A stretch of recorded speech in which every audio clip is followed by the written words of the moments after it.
Okay, this time I'm going to take this little piece of Bradford pear. It's about 7 inches across and 9.5 inches long. It's only about 2 inches deep, so it's not real even. This isn't big enough to make a bowl out of. I'm not going to worry about keeping the bark on it. I'm going to make a small platter, probably about 6.5 inches in diameter, I hope. And then we will embellish it. Let me get my contraption on. With the face shield down, y'all can't hear me terribly well, I don't think. We'll see. I'll turn it up if I need to. I'm just going to start roughing this out. I'm going to turn a tenon. I'm going to start smoothing this out. It's off center and out of balance and all that good stuff.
It's coming along.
A little bit of tear out there.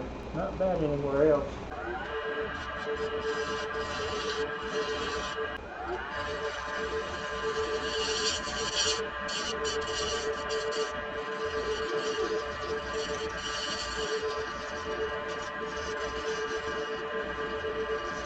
I'm going to hit these cracks with ground CA, and then I will come back and we will sand this up and I'll turn it around.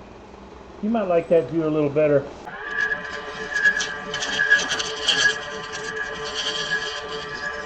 Oh yeah, that'll be fine. I realized when I was filling these cracks that my tenon is largely bark, and that's not going to work. So I'm going to have to shorten this up some, and that's okay. I'm going to shorten this up and make more of this, my tenon, to give me some meat.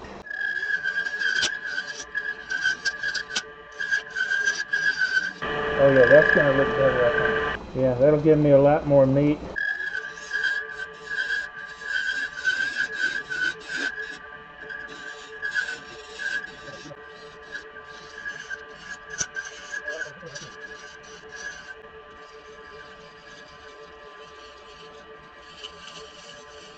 Okay, before I sand this, I want to knock some of this back and even it up.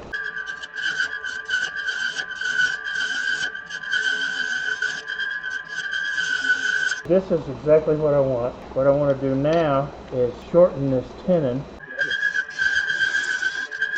I'll finish cutting it off with a saw. You know, I said I was going to sand this up before I turn it around, didn't I? I'm going to start at 120.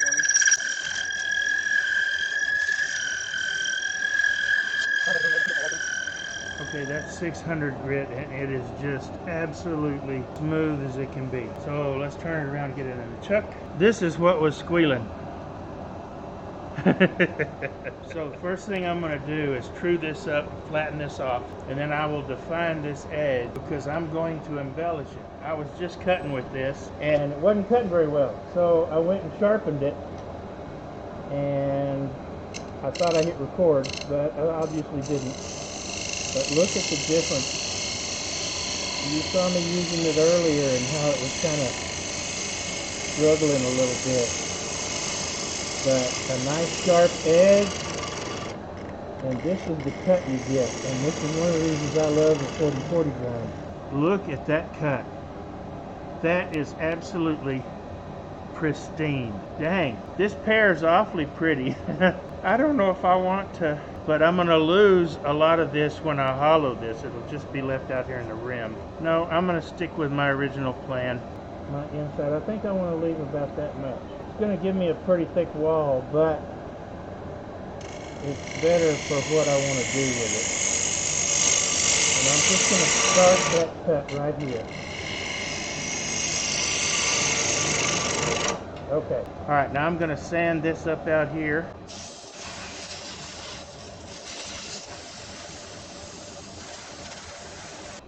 I'm going to get hate mail for this one. I'm fixing to cover this up. What am I going to cover it up with? Speedball Super Black India ink.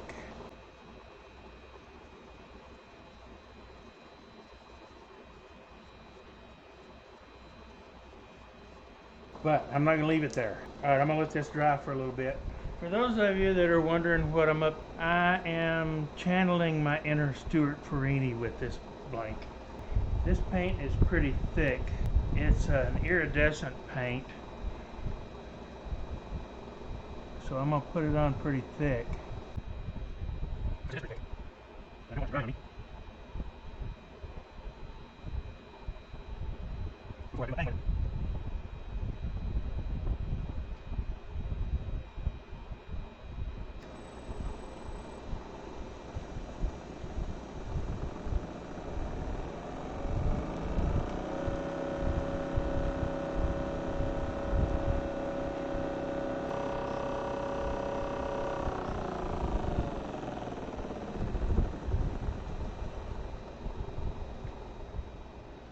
These are Arteza iridescents. Not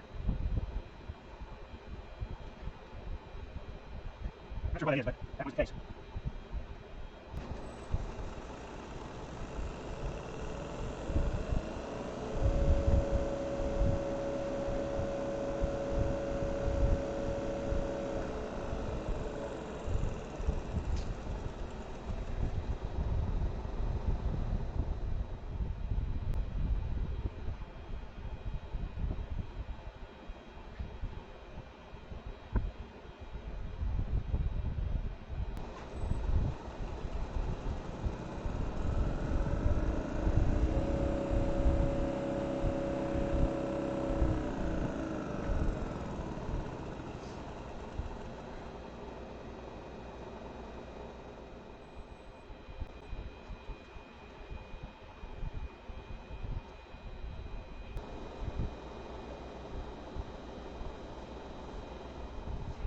Been over 24 hours. Let's see what we can do inside here. That's out.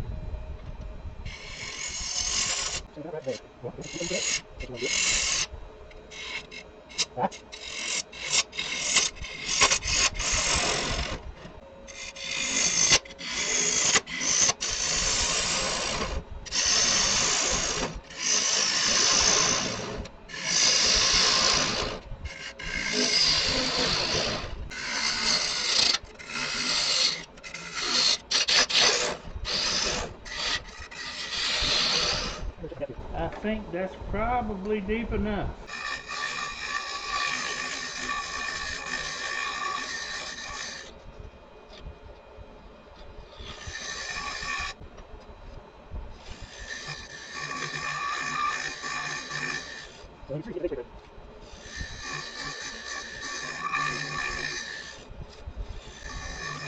And again, like I did on the back, I'm going to sand up to 600.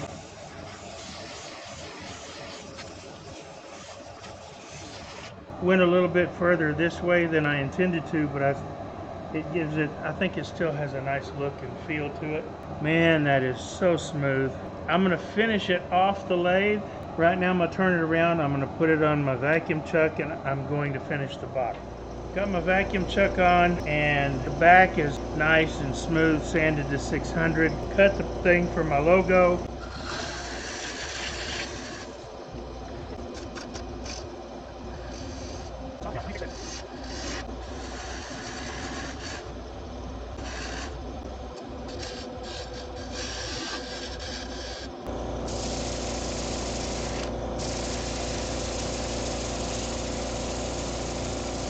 Now I'll take it over to the bench and I'll finish it and I'll glue my logo in.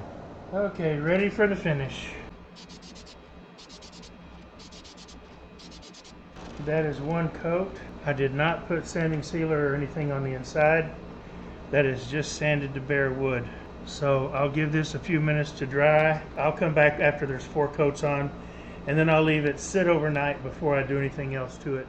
Okay, that's 3 coats. I think that's enough. This wild pear is really, tight grain. It's not gonna need a 4th coat at all. I will let this cure overnight and I'll come back in the morning and I will shoot the back.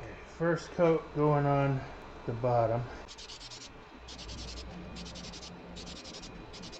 And again, I'll come back after I've got all the coats on. Let that dry for a little while, recoated, and I'll do this as often as necessary till I get the bottom where I like it. Okay, it's got 3 coats on it. Now I'm going to put a bead of thick CA in here. Hit this. This is the logo coin. I'm going to hit it with some activator. I've roughed it up so that it's got some tooth.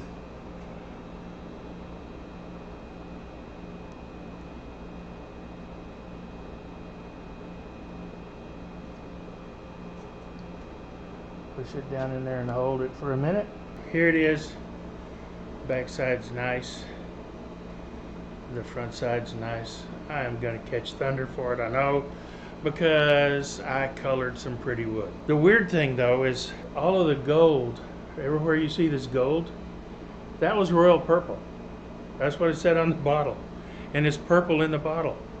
I don't know if it's because it reacted with the India ink. At any rate, purple or gold, either one. I like it.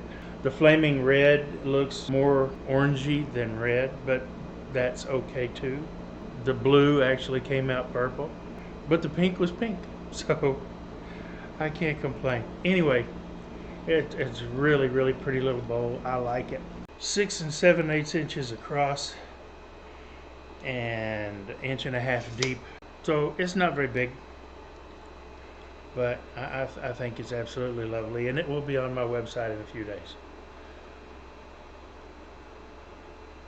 Now it's time to fix my air compressor.